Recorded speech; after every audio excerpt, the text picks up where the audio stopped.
여러분 안녕하세요. 이번에는 제가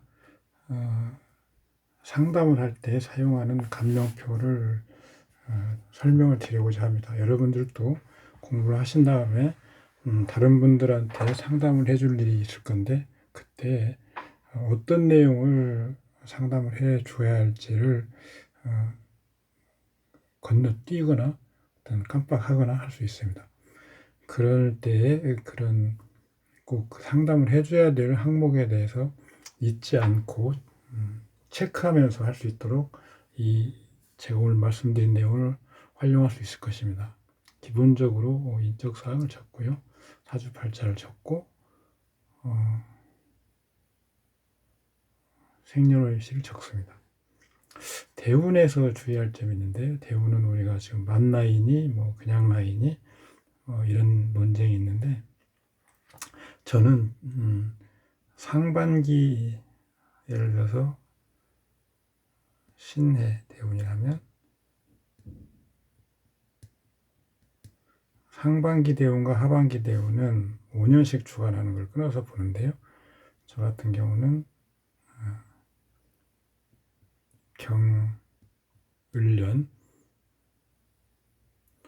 경을년에 관할 기간이 바뀝니다. 이렇게 해서 경을년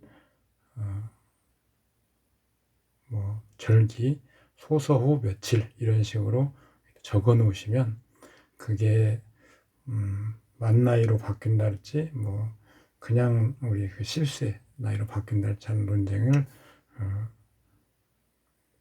할 필요가 없습니다.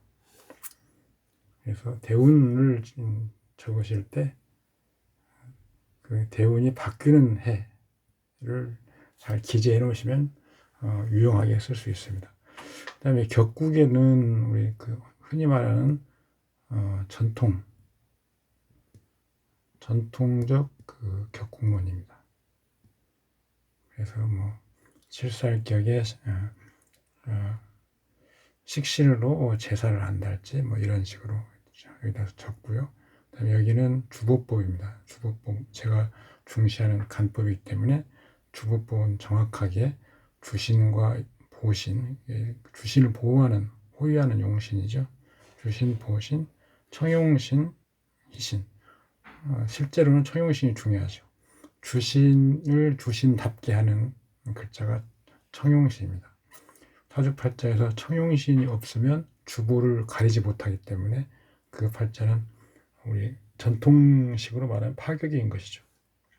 기타는 뭐 여기다 주로 적을 수 있는 게 아까 말한 파격이랄지 뭐 희기의 반전, 간합, 뭐 합류, 합거 이런 것들을 적을 수 있겠죠. 그 다음 칸에 있는 요것은 산명하에서 쓰는 것들입니다. 사령한 글자를 가지고 여기다 적고요. 그 다음에 년간, 그 다음에 월간 적고 년지, 년지, 월지, 그렇죠. 년지, 월지, 일지 이렇게 적고요. 년간, 그다음에 사령한 글자.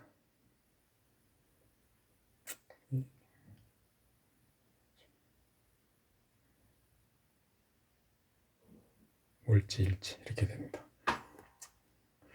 이거에서 설명할 수 있는 것들은 이런 것들입니다. 적직, 내가 제일 잘할 수 있는 거, 돈 버는 거, 천직, 타고난 거, 즐기면서 할 수 있는 거, 하고 싶은 거, 그다음에 재능, 그다음에 어떤 그 영성이라고 해서 반성이라고 하는데 반성,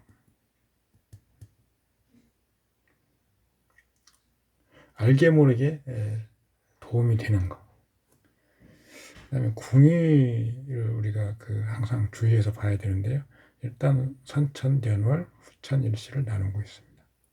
궁의에서 이 사주팔자에 년월에 뭐가 있고 년월을 뭘 봐야 되는지, 어떤 특징이 있는지, 그 다음에 연결되는 거, 년월과 일시가 연결되는 글자로 보는 것이고요.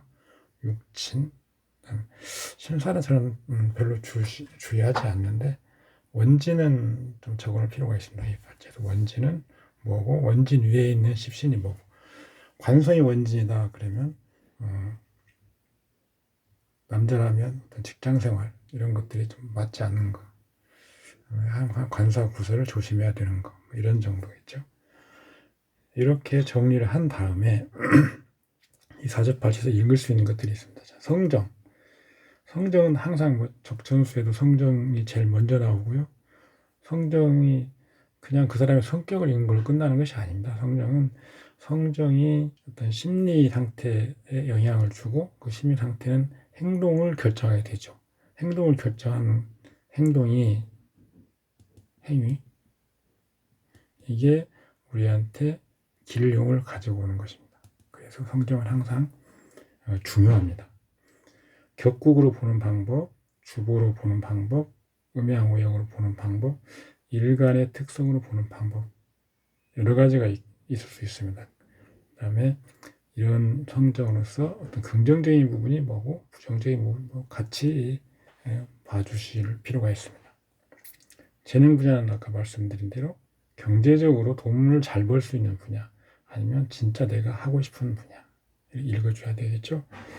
그 다음에 어떤 체의 관점, 그 다음에 격국의 관점에서 그 조화 여부를 보는 것이죠. 그리고 희귀신이 어떻게 위치하고 있는지, 어떻게 또 연결이 되는지 이런 것도 봐서 희신인데 기신이 되고 기신인데 희신이 되는 경우 이런 걸 보는 것입니다. 그 다음에 조리, 수시 이런 것들은 우리가 조우용신들이라고 하는 거에서 차용할 수 있는 건데요. 어떤 사람한테 도움이 되는 어떤 그런 인사물 그런 것들이죠. 조용신이라는 것은 직접적인 도움이 되기도 하고 직접적인 도움이 아니고 그냥 편안하게 해주는 것, 어떤 환경이 우호적인 환경이 되게 해주는 것 이런 것들이기 때문에 희귀신보다는 구비 여부를 중심적으로 봅니다. 있느냐 없느냐. 육친 특이사항, 혼인이나 자녀 이런 것들이 주로 관심사고요. 적성, 진로, 시험 이런 거, 전공 및 대학, 그다음에 직업 유형, 창업자인지 급여 전문직인지 자격증인지, 업종, 그다음에 성공 가능성이 높은 것을 찾다 보면 지역도 또 언급해 줄 필요가 있을 겁니다. 배우자 부분에서는 이상형, 궁합의 순위, 시기, 위험 시기, 인연의 후각 장단, 조력 여부. 부기는 크기, 그 다음에 어떤 분야에서 부귀할 것인지, 운로는 어떻게 되는 건지를 보는 거죠. 운을 볼 때는 간합과 희기가 반전하는 것, 음기 이런 위주로 봐야 되겠죠. 평생을 일단 쭉 한번 봐주시고 대운 윤회에서는 주로 사업 확장이나 매매, 창업, 동업, 관사구설, 사기 이런 것들을 중심으로 보는 거죠. 기타, 건강, 축일, 비용 이런 것들을 우리가 체크해가면서 일거대에서 상담을 해주는 겁니다. 다만 주의할 점은 우리가 내 육신법이 아니 주거법에서 말씀드렸던 수명이랄지 이런 것들은 묻지 않으면 얘기하지 않는 것. 그 다음에 육친 상태, 배우자, 자녀, 나의 가족 외에는 예컨대 부모, 친구 이런 것들은 사실은 잘 안 맞는 부분이 있을 수 있기 때문에 상담을 꺼리는 것이 아니고 긁어부스럼이죠. 부모 같은 경우는 예를 들어서 양부모, 그러니까 모친이나 부친이 결혼을 한 번 더 했달지 이런 것들이 있을 수 있는데 그런 것들이 간명에 무슨 도움이 될까? 도움이 안 되는 것들은 가급적이면 안 하시는 것이 좋을 것 같습니다. 여기에 나와 있는 한 10가지 정도 되나요? 10가지 좀 넘죠? 이런 것들만 충실히 다 상담을 해 주신다면 아주 훌륭한 상담가로서 자질을 갖게 되는 거죠. 저 자신도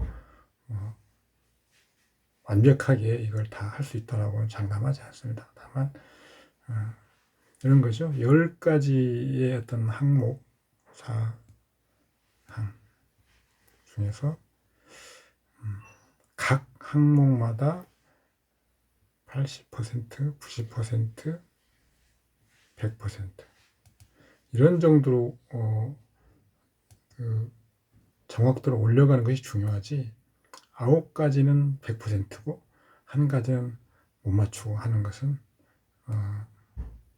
맞춘다는 게 설명을 잘못하는 것은 이것은 제가 그 원하는 그런 상담 능력이 아닙니다.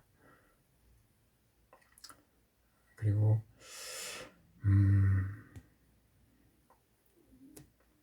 운명이라고 하는 것은 우리 사람이 태어나서 죽는 데까지 운명이 정해진 거라는 의미의 운명입니다. 그런 정해진 부분이 있다면 30% 내외 정도로 저는 보기 때문에 나머지 부분도 중요하다. 물론 운명, 숙명이죠. 운명, 그다음에 환경, 개인의 의지, 환경, 인문적, 지리적 환경이죠. 태어났더니 아프리카이고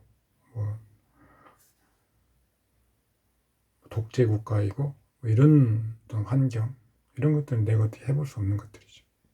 그런데 정해진 운명, 이것도 내가 어떻게 해볼 수 없는. 그런데 이 지리적인 인문적 환경과 사주팔자의 운명과 어떤 연결점이냐 이런 건 없습니다. 다만 의지 부분은 이 사주팔자라고 하는 부분과 연결이 있을 수 있고 그렇긴 한데 저는 이 세 가지를 각각 3할 정도의 어떤 우리 인생의 역정의 구성 요소로 봅니다. 그래서 충분히 그 각 한 파트에서 그 불가피한 부분이 있더라도 나머지 2파트에서 그 부분을 충분히 커버할 수 있기 때문에 사주팔자로 완벽하게 여기에 근데 제가 예를 들어 이런 10가지 남짓하는 것들을 100%다 정확하게 읽었다고 하더라도 그대로 사람의 운명이 가는 건 아니라고 저는 생각합니다. 다만 이것은 그나마 우리가 이 사주팔자로서 활용해서 우리들 어떤 사람들한테 유용하게 활용될 수 있는 분야에 기여할 수 있는 부분을 이렇게 적어서 추려서 우리가 활용해보자 라고 하는 거, 그 정도로 저는 생각하고 있습니다. 주보법을 1권을 그 3권을 마친 1권 중에 3권을 마친 그런 어떤 기념으로 제가 제 감명표를 제가 설명드린 것입니다. 수고하셨습니다. 감사합니다.